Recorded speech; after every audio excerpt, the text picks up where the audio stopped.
Welcome to the PA Books podcast. PA Books is a production of PCN, the Pennsylvania Cable Network.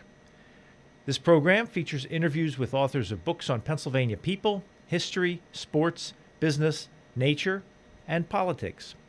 While the focus is always on Pennsylvania, topics like the Revolutionary War, the Battle of Gettysburg, the Industrial Revolution, the coal and steel industries, and authors like John Updike, David McCullough, and John Grogan have a universal appeal. We hope you enjoy this podcast.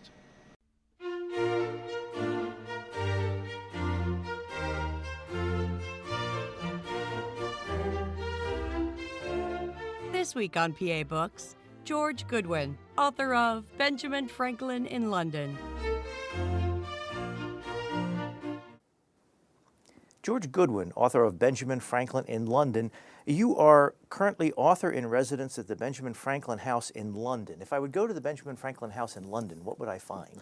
You would find the only surviving home of Benjamin Franklin.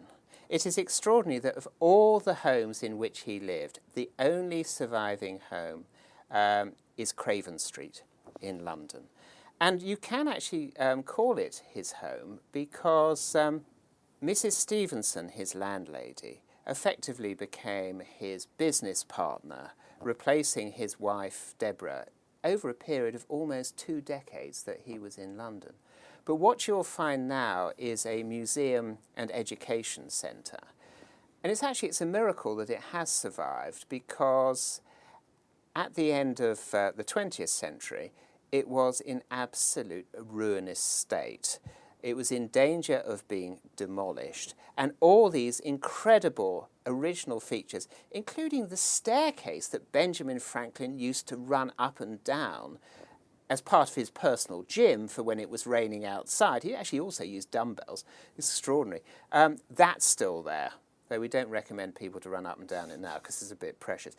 But what they decided to do at Benjamin Franklin House was to create it as a virtual museum, if you like. So what they could have done is that they could have filled it with all kinds of repro furniture, but instead of doing that, they have audio-visual projections. They also have an actress who gives you a tour of the house, obviously in 18th century costume, as Polly Stevenson, the daughter of the house. And it works brilliantly. You've got Peter Coyote as Benjamin Franklin and Imelda Staunton, who's a very famous British actress, as Mrs. Stevenson.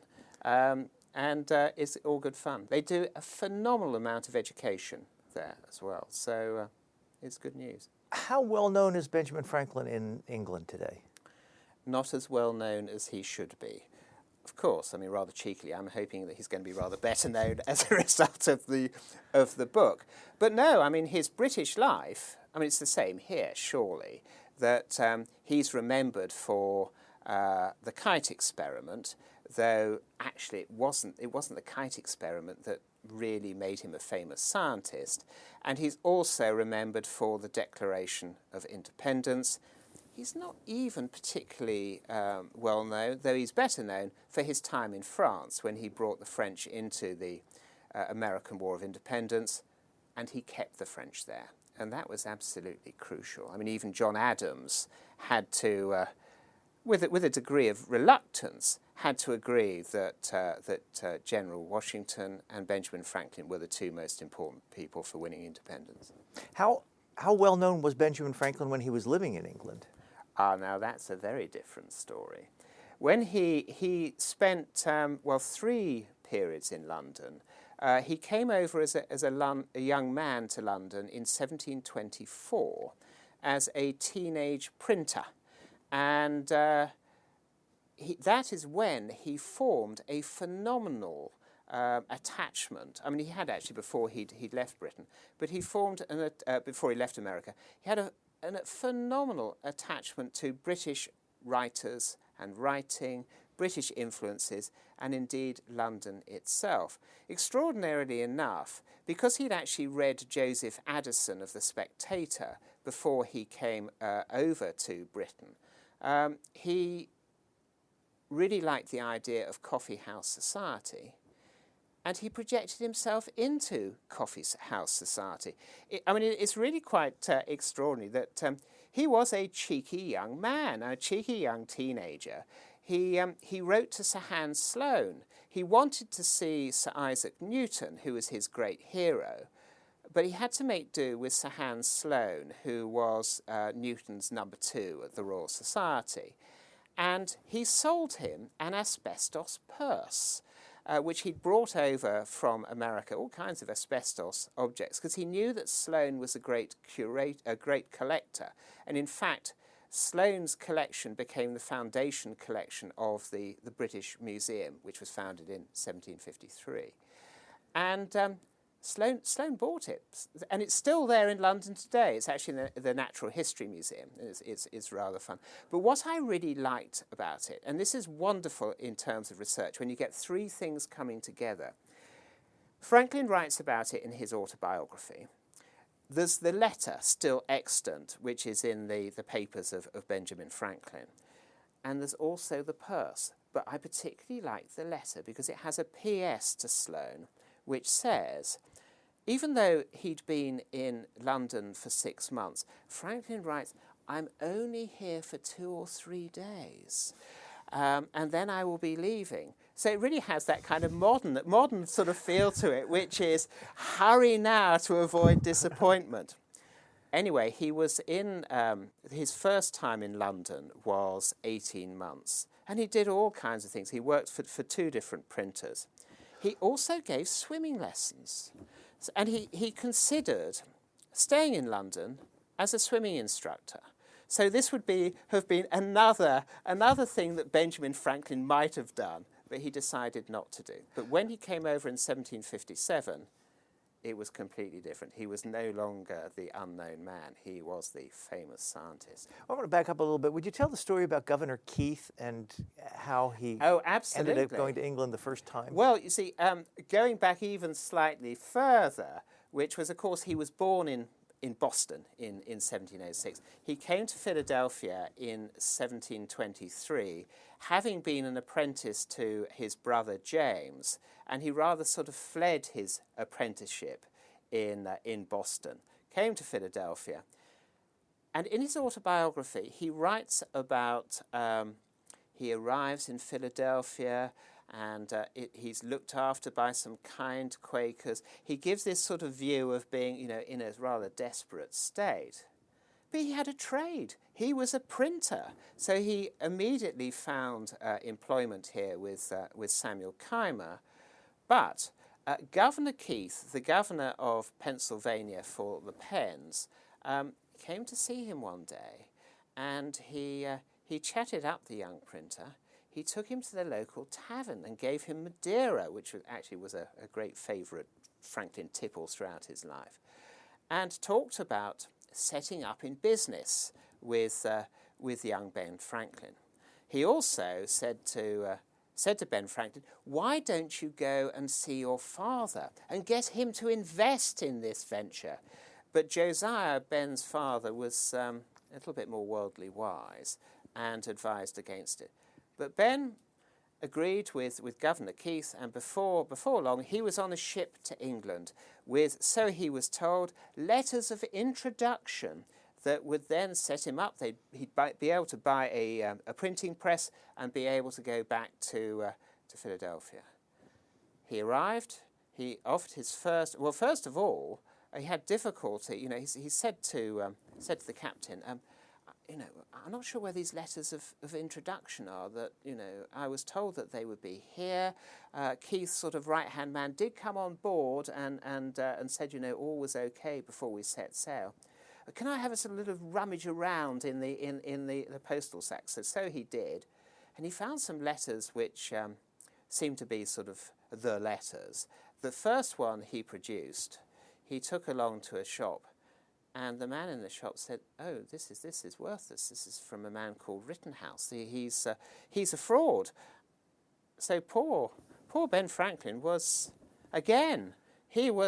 stuck in this enormous great city, 575,000 people strong, And he'd just come from somewhere which had a sort of population of about 7,000, so much, much smaller.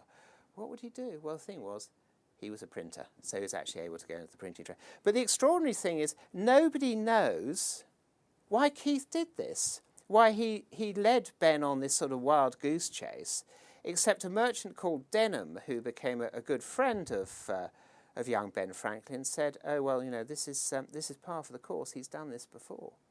So it was very, very strange behaviour, landing this poor young boy in a foreign city. But it was the making of him. And he was there for 18 months? He was, 18 months. Did he ever think of staying permanently? He did. He also thought of perhaps going on a tour of Europe with a new friend that he'd made at one of the printing houses. But the aforementioned Denham was a wise man and said, why, you're a very, very clever young chap. Why don't you come into business with me, and we can, work in. I've got a big store back in Philadelphia, and you can come and work with me as a trainee merchant, and we'll do very well. So it's another sort of bend or fork in the road, if you like. He could have become an incredibly successful merchant, when in fact he did later. But Denham became seriously ill and died, and young Ben went back to work for Samuel Keimer in an interesting kind of duel where Keimer was trying to get Ben's expertise to teach the apprentices, and Ben was trying to save money to set himself up in business, which eventually he did. Now, since your book is focusing on Benjamin Franklin in London, let's talk about the next trip, which you mentioned, 1757. That's right. Well, you asked me why or whether he was more famous when yes, he was. And the reason for going was because he went as a representative of the Assembly of Pennsylvania to try and get the Penn family to pay some taxes, because they weren't paying any taxes at all.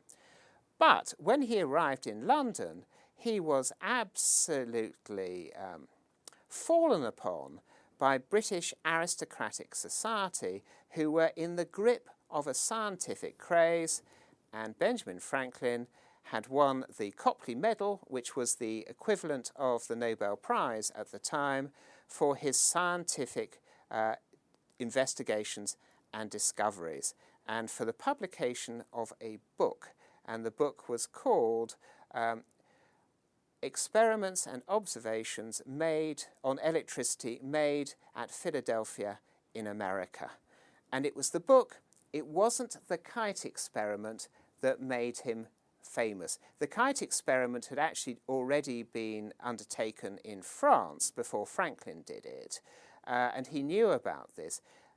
A few times actually it had been undertaken rather unsuccessfully, with a few sort of frazzled and fizzled Frenchmen as a result. But Ben did it to actually prove to himself that it worked. But it was actually the book that was the reason for his fame. Immanuel Kant, he was famous across Europe. Immanuel Kant called him the Prometheus of modern times. He was that. He really was one of the most famous scientists in the world. While he was in London, he was appointed to a committee to help St. Paul's Cathedral avoid London lightning. Absolutely. This is the St. Paul's that's there now? Absolutely. He was one of a committee from the Royal Society, because St. Bride's Church, which is it's a rather lovely church in just off Fleet Street in London. It's known as the wedding cake church because of its extremely long steeple, and in its sort of various tiers, a bit like a wedding cake, had been struck by lightning, and so they didn't want this to happen to St. Paul's. So a committee of 5 from the Royal Society, of which he was one of the leading members, and another one was John Canton, who actually won the Copley Medal twice. So it's like winning the Nobel Prize twice.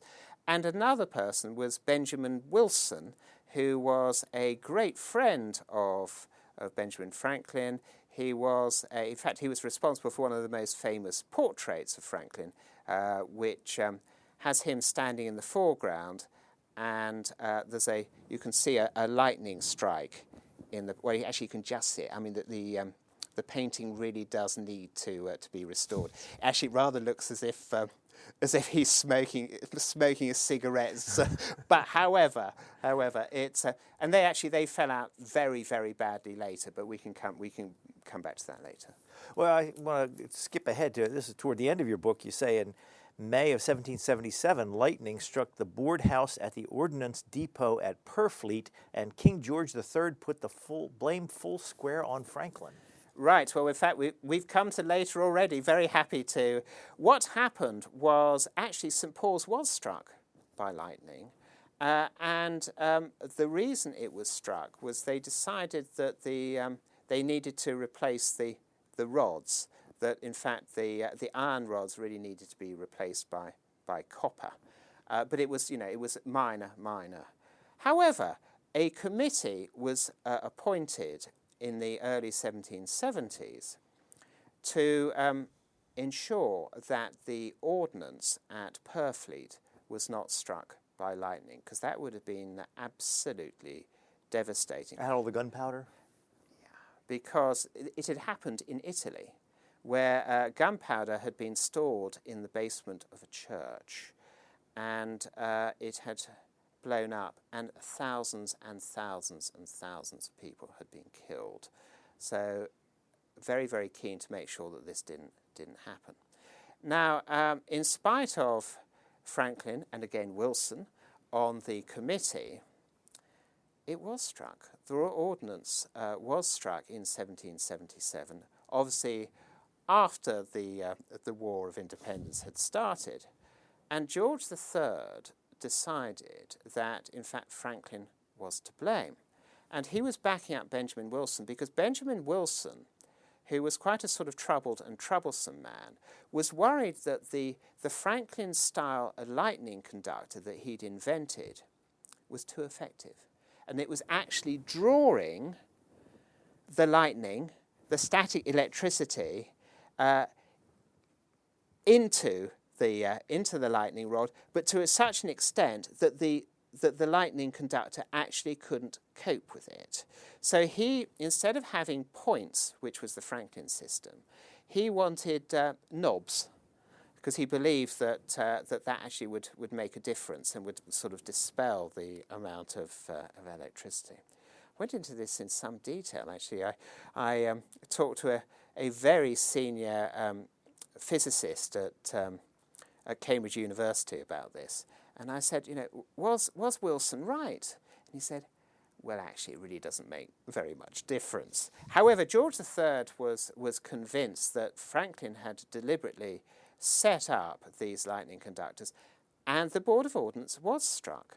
But what had happened was that a metal cramp, which holds stone together, had worked loose. There was a gap in the connection, and that is why, obviously, it travelled down, the lightning travelled down, but wasn't earthed at that point. But, I mean, that was nothing to do with the design. It was to do with the way it was put in. However, George III was so insistent that it was the Franklin design that he set up for Wilson this experiment which they tried to, in this enormous great sort of arena, closed arena, to try and simulate a cloud and a lightning strike. And George III was convinced. He said, the apple women in the street can see. But I'm afraid it was all a little bit fabricated. And when Franklin was told about this, he said that, he would be completely pleased if George III dispensed with all lightning conductors whatsoever on his palaces. So that was a case of Benjamin Franklin actually was quite terse and one might even say slightly bitchy about this, but it was all justification. Did Benjamin Franklin ever meet George III? Now this is actually an oft asked question. Yes, he did, in so far as as a representative of the Assembly of Pennsylvania, he would go to the King's levees. But a little bit like today, these were sort of semi-private. So you weren't supposed to say what was going on. It's a little bit like The Audience. There's a play of British Prime Ministers meeting the Queen.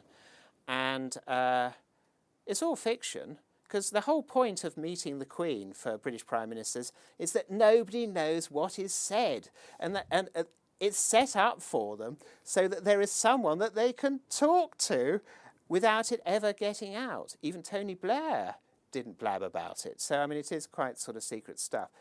However, a reported one-to-one, face-to-face in the way that George III and Dr. Johnson met, there's actually no record of that. You say in your book that at one point Benjamin Franklin had 2 portraits of George III. Absolutely. So he must have been an admirer at some point. Well, actually, the portraits he had actually were of the Earl of Bute. He was a great admirer of the Earl of Bute. And the importance of Bute was that Bute was George III's tutor. And when George III came to the throne in 1760, Bute was actually put into government. It took a little while. He was like the cuckoo in the nest. But by 1762, he'd elbowed out the Duke of Newcastle, which took a lot of elbowing out because the Duke of Newcastle had been in government for decades, and also William Pitt the Elder, and Bute took over. Now, Franklin was actually very close to Bute. We're not quite sure who introduced them. All kinds of people might have done. Peter Collinson, who was this trader who actually sent over the electrical equipment to Benjamin Franklin in Philadelphia, was one, because he was a great botanist, and Bute was a great botanist. In fact, he was the founders of Kew Gardens, one of the most famous gardens in the world. So that's one. And Bute was Scottish, and Franklin had a lot of Scottish friends. David Hume, the great historian and philosopher, William Strahan, who was Dr. Johnson's printer, Caleb Whiteford, he was somebody who would be sent over to negotiate with Franklin at the end of the war in Paris. He was close to him. He was a neighbour and also Franklin's wine merchant. So any of these, and James Ralph, who'd come over with Franklin as a young man to London, they'd come over on the same ship as friends. Any of these might have actually introduced him to Bute. But he was close enough. John Adams later made this thing about, Franklin used to swear about how close he was to the Earl of Bute. Obviously not too good later on to say how close you were to British ministers. But he was close.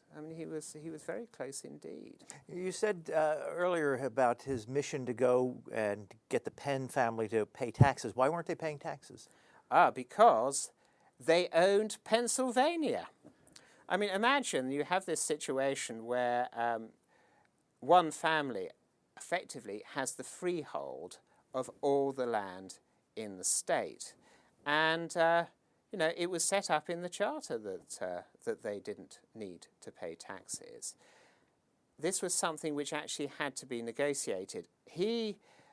Franklin retired from his business, highly successful business. He was a highly successful journalist, newspaper proprietor of the Pennsylvania Gazette, as a printer.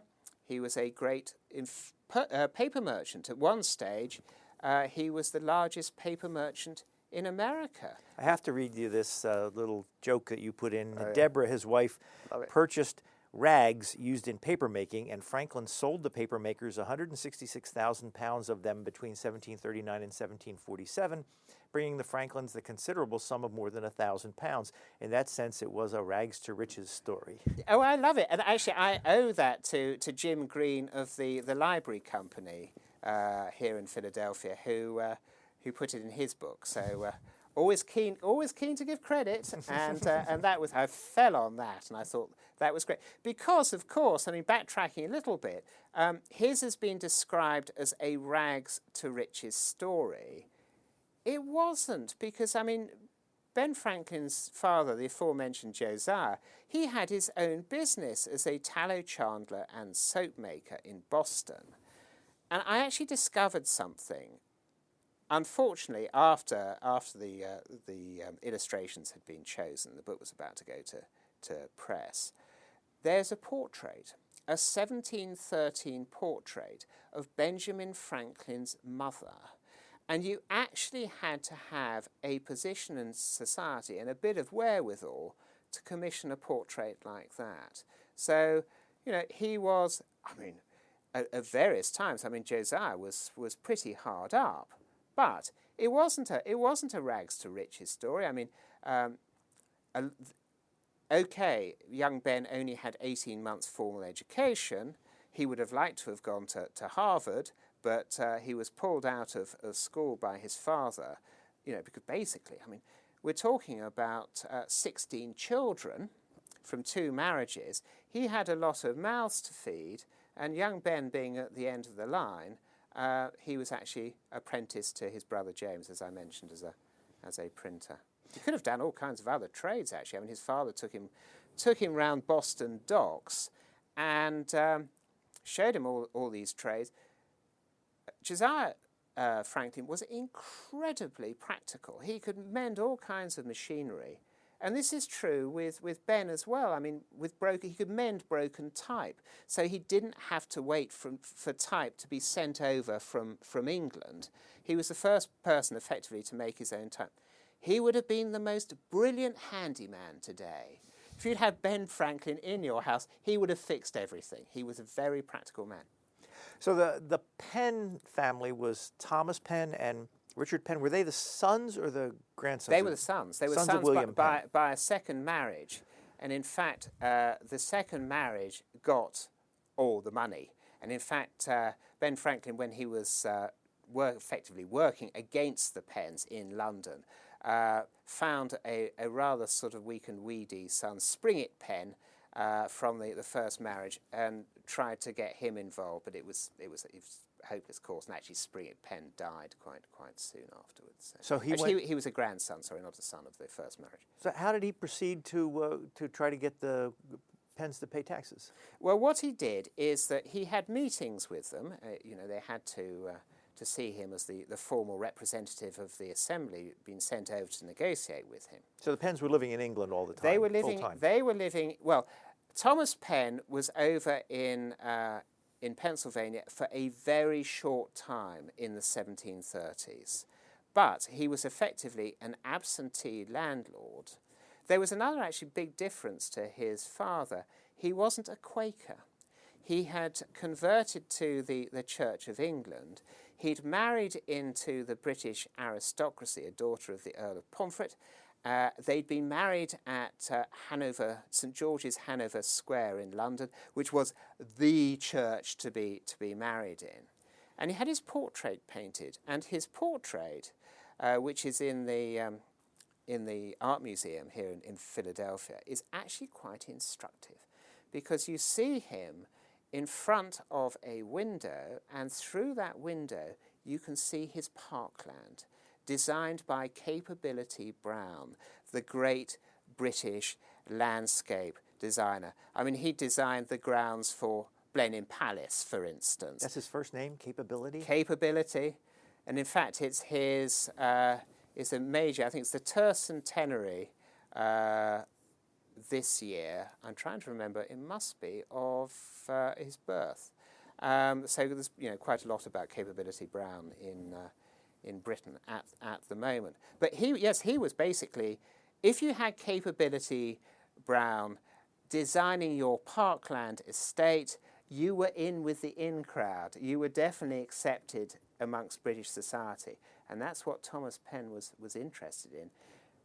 Pennsylvania to him was basically a way to make money.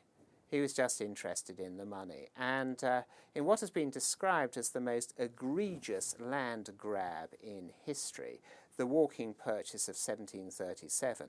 He basically got people to sort of, if you like, beat the bounds, to walk as far as they could in a day in Indian lands to increase the land under his control, which he could then effectively sell off, or rather grant the leasehold. So people would pay him things called quit rents, which effectively like the sort of leasehold payment to bring him more money.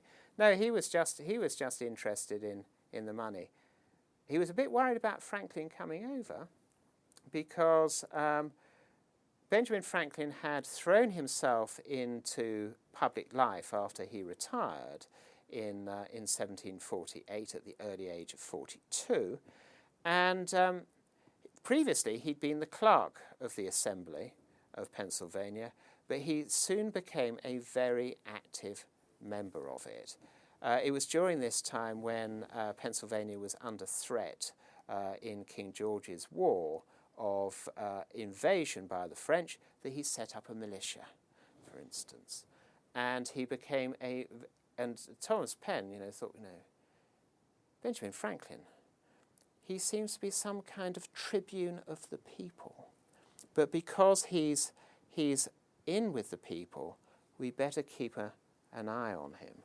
But to an extent, Ben Franklin actually worked with the pro-proprietary party here, with people like William Allen, who was, the richest man living in Philadelphia. And they worked together in founding, for instance, the Academy of Philadelphia, which much later became the University of Pennsylvania. So he was involved in setting up fire company and fire insurance, American Philosophical Society, the Library Company. He set up all these institutions, and then going back to his first time in London, because he had British roots, he gave them British foundation stones on the basis of writers that he had read, Locke and Defoe, to add to Joseph Addison that I mentioned earlier. And so he was actually a substantial man, became one of the leading assemblymen. He was famous in Europe because of the electrical experiments. So a man to send over to England to negotiate with Thomas Penn, and who will also have some kind of status in the community. Well, he was a famous scientist, but when he went in the role of diplomat or negotiator, was he taken seriously by the Penns or by Parliament? Well, you see, that's a very good question, Brian, because what Thomas Penn said is, he said, Thomas Penn sort of dismissed him as the electrician. And he said, he may be able to have influence with scientists and those who are interested in electrician, some of whom I know. But amongst the people who count, he'll have no leverage at all. And those are the people that I know well. It was true for a short time.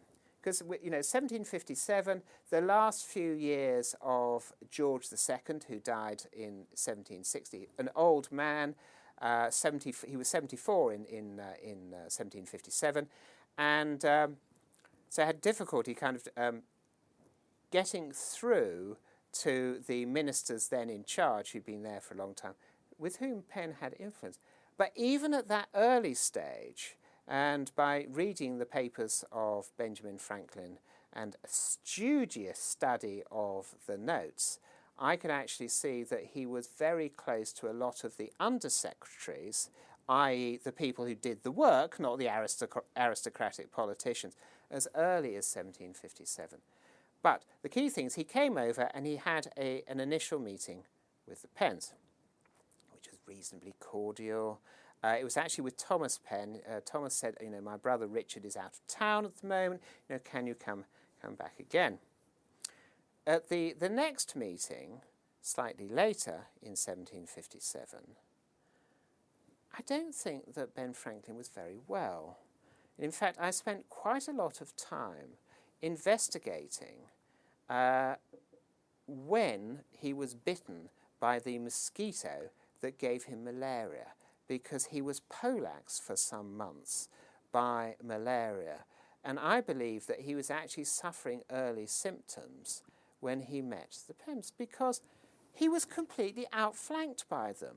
What he did is he brought along a document called Heads of Complaint. And in this, it was kind of like an informal discussion paper. So he believed, where he mentioned the three things that he wanted to talk to the Penns about.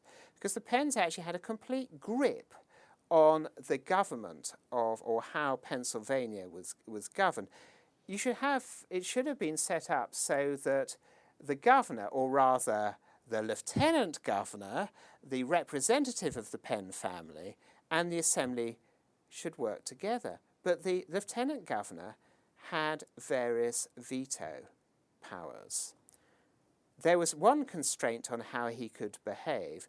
Thomas Penn had this ability, if the governor didn't do what he wanted, he had the ability to fine him.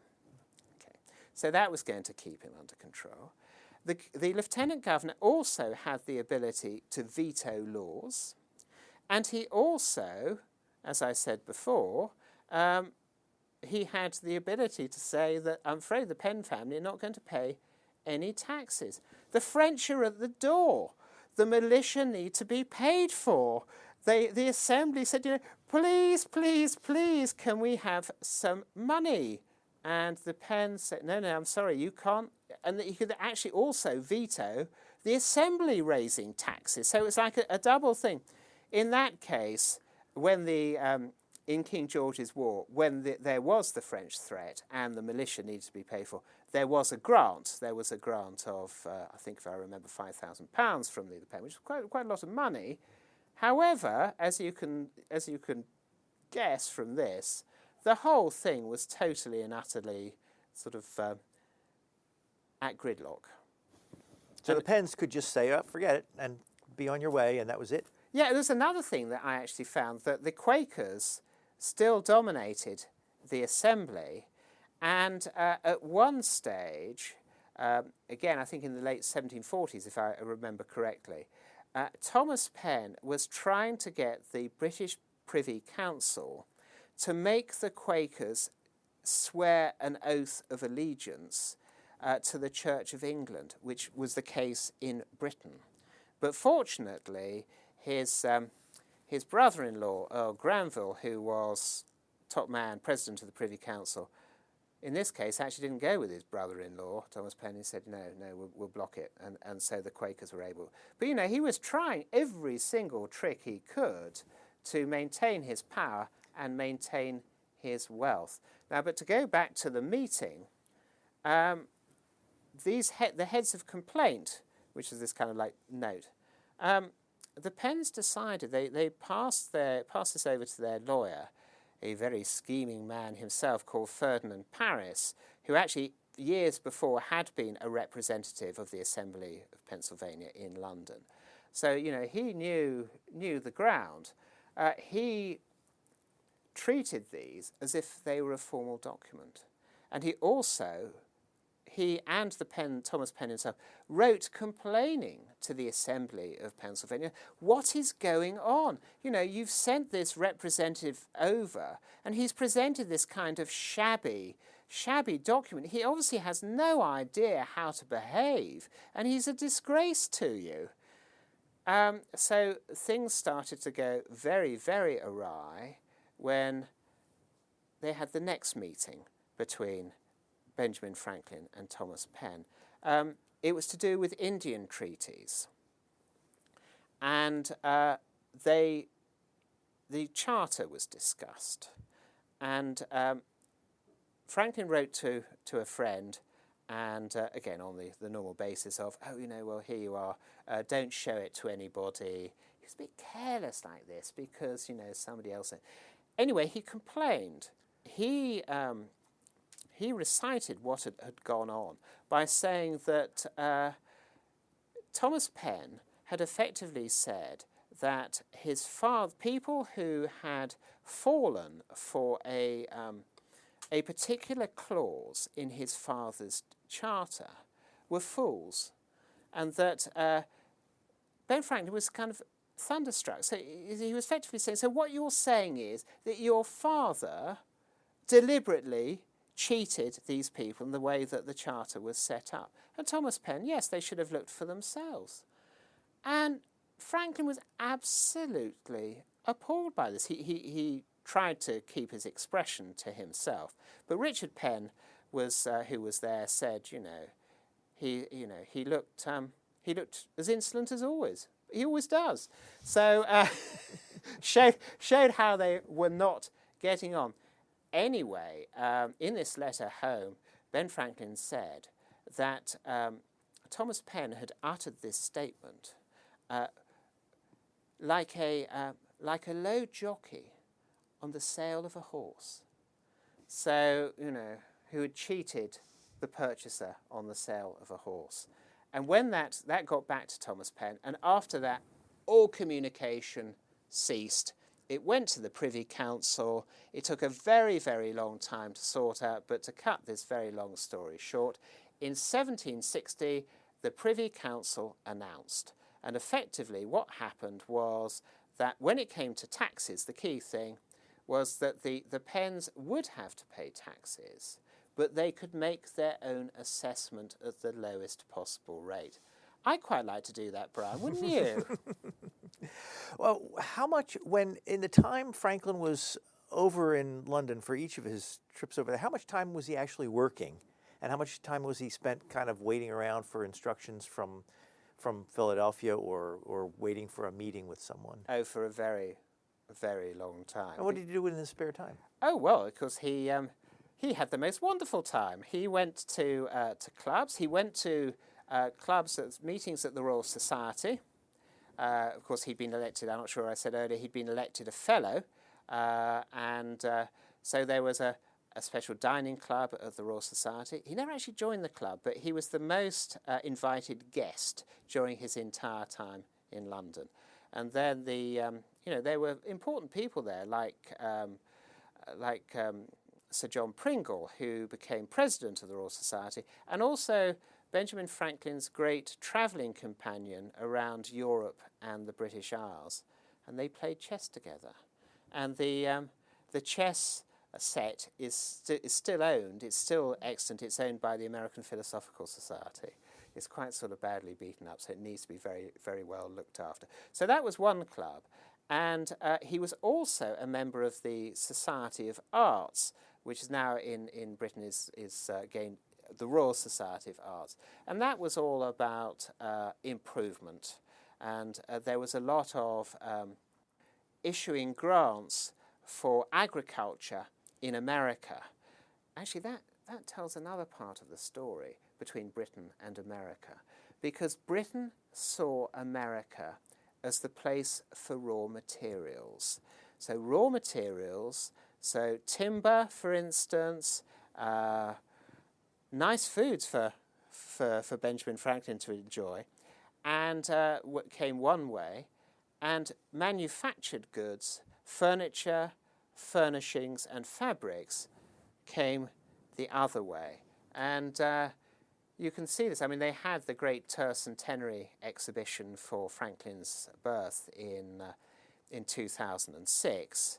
And actually, I mean, the catalogue of it was published, and it is absolutely tremendous, because it has a lot of the stuff that he sent over from England. He was actually, because he was this interested scientist, he was interested in the manufacturing process.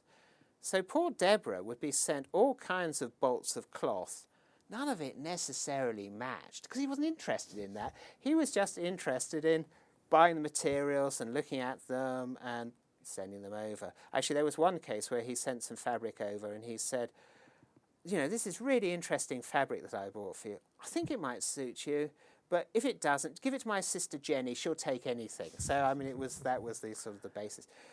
But there was this sort of restraint on manufacture in the American colonies. What did he do for money? Oh, well, of course, he was paid by the Assembly as a representative, really paid quite well. He had massive expenses. And for one reason, he had to have his own coach, because, he couldn't be seen. I mean, hackney coaches around Craven Street were really not quite, they were dirty and not quite suitable for the representative of the Assembly to get out of, get in, and indeed out of. His clothes would have been dirty. So, I mean, this cost 12 guineas a month. I mean, that was a lot of money. In fact, what I tried to do was, I mean, I read in one book, kind of summed up the position. It was a bit like having your own private helicopter. The equivalent of today. So I actually got onto a private helicopter company and said, now, look, if I wanted to hire a private helicopter for a month, how much would it cost me? And they said, actually, it doesn't really work like that. So I did try.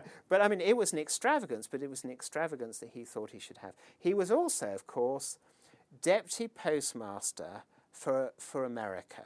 So he had that job as well. And how could he do that job while he was in England for... Oh, well, because he'd worked incredibly hard when he'd been over here, but he had to represent America in Britain. They needed actually a man to represent. However,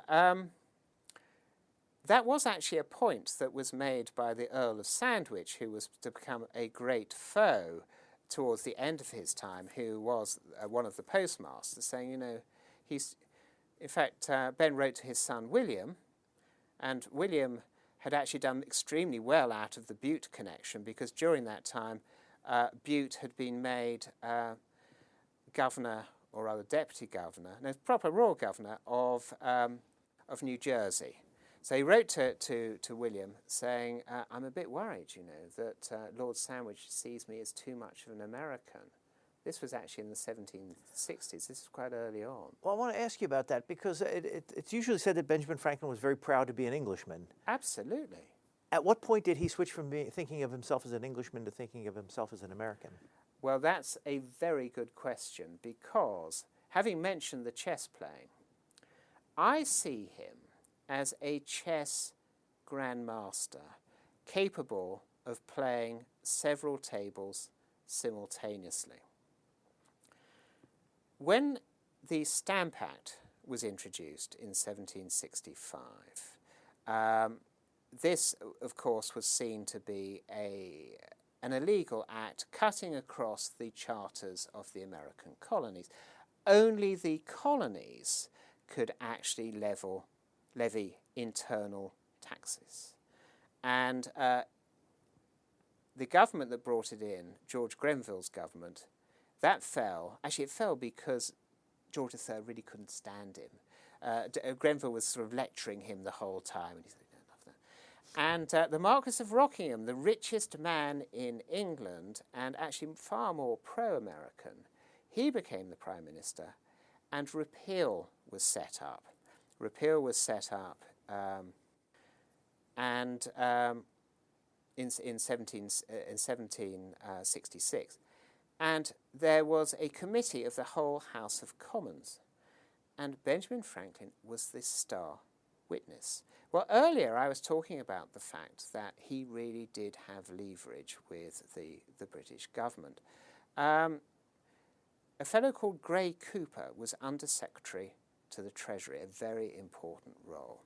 And we know that this was quite an early connection, because there is a letter from Gray Cooper to Benjamin Franklin from 1760, I think 1760, late 1762, maybe 1763, where he wants to hear Franklin play the harmonica.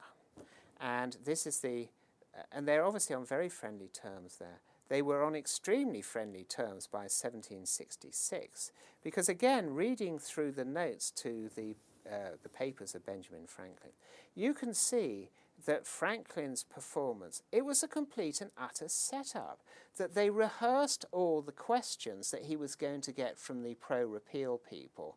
They also rehearsed the kind of questions that he was going to get from the people who wanted the Stamp Act to stay in place. To that extent, that's pretty modern, really. The Stamp Act was repealed. However, there was a twist in the tale of this, because in order for the Rockingham government's rather dodgy parliamentary majority to stick, the backbenchers needed to be thrown a sop. And this sop was the Declaratory Act. Now, the Declaratory Act gave Britain the right to tax the American colonies, but it was said that it would not be enforced. Now, Ben Franklin was actually quite happy with this because he said, well, you know, you've had the Declaratory Act with Ireland for years and years and years, and it hasn't been enforced. So it should be fine. It should be fine. This is actually a compromise, and he was very good at compromises. This is a compromise that will work out. However, it was if you like, an unwritten agreement. And we all know what Sam Goldwin has to say, or had to say, about verbal and unwritten agreements. And what he said was, a verbal agreement is not worth the paper it's not written on. And such was the case here. Because just a year later, Rockingham's government fell, the Earl of Chatham came in. The Earl of Chatham was actually not able to govern that. That's William Pitt the Elder, Earl of Chatham. And the Chancellor of the Exchequer, Charles Townshend, introduced taxes on paper, paint, glass, and on tea. And this cut completely and utterly against the agreement. Now, as far as Ben Franklin was concerned, this, and again, having studied the papers, you could see that this is the moment when he starts to think, I'm actually getting rather worried here about what is going to happen between the relationship between Britain and its colonies. And he was actually very, very fearful for the future for one of them. He was very, very fearful for Britain.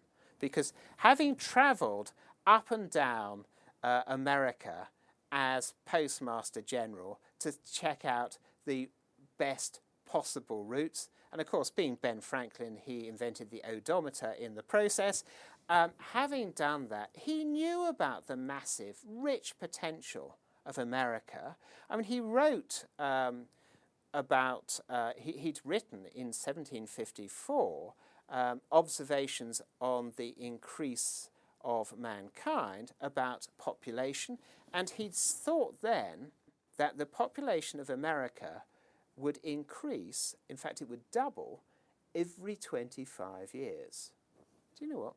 He was pretty much right for a very long time, because it did. It did, because people came over from Britain, and whereas people used to go to London and the population would stay steady even with this mass of immigrants because everybody would die from disease, over here, in this wonderful open country, great outdoors, people didn't die. And, you had families like his own, 16 children, almost all of whom actually survived. Then the increase was going to be great. But he wrote to a friend then, and he said, I'm rather worried about what's going to happen.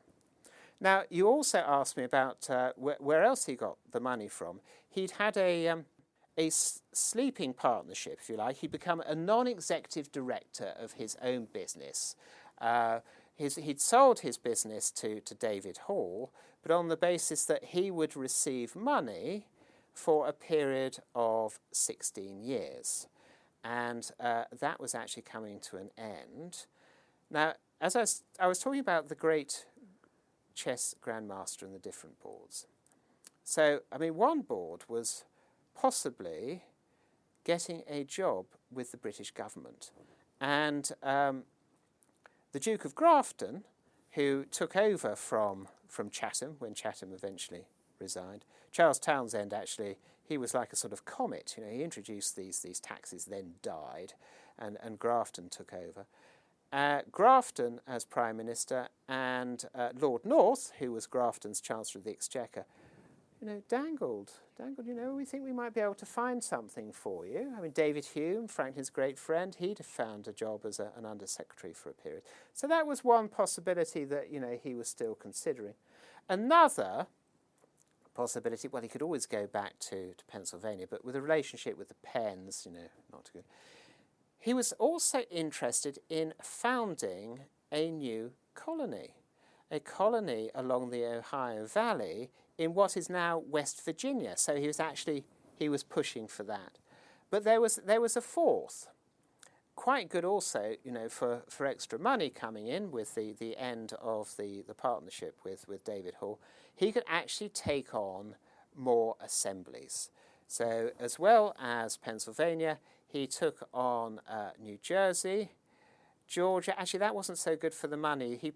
He was paid in some sort of rather dodgy land, so Georgians rather let him down there. And of course, Massachusetts, the colony of his birth, he took that along. And as time went on, he was moving more and more there. He was also hoping, an additional chessboard if you like, that there would be a change of government in Britain, and that Rockingham would come back, or that the Earl of Chatham, William Pitt, the elder Earl of Chatham, and his deputy, the Earl of Shelburne, to whom Franklin was extremely close, a very important connection, because effectively, because of that connection, the peace treaty between Britain and America was signed in 1783, and the French were sold down the river. But that is another story. He was hoping that they might come into government, and then he was seen very much as an opposition figure, and then he might have stayed. Well, we only have a couple minutes left, but what kind of relationship did he have with the radicals in Boston at the time, the Sam Adamses and John Adams? Well, to begin with, they weren't quite sure.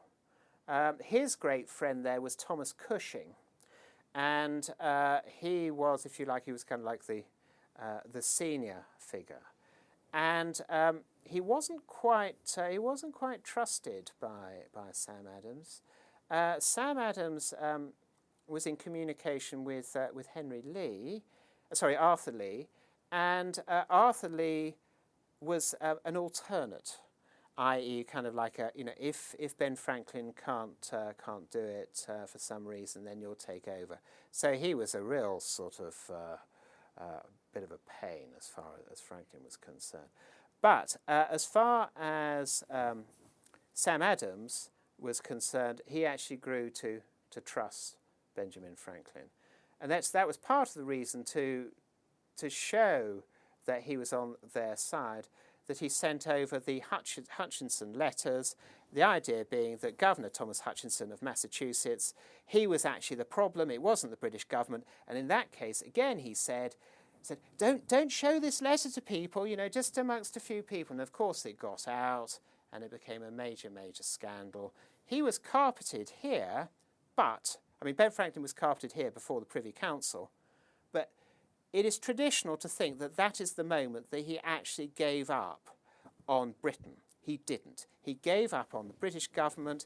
In 1774, he was still welcome at meetings of the Royal Society. He was having meetings with the Earl of Chatham to come up with a peace settlement, which was presented in February 1775, but it was roundly rejected by the government. And it's at that point, as late as early 1775, that he realised that things were going to break. I wish we had time to keep talking because there's so much more to talk about. But if you want to know more, you'll have to read this book, Benjamin Franklin in London. We've been speaking with its author, George Goodwin. Thank you very much. Thank you, Brian. It's been terrific. I've really enjoyed it.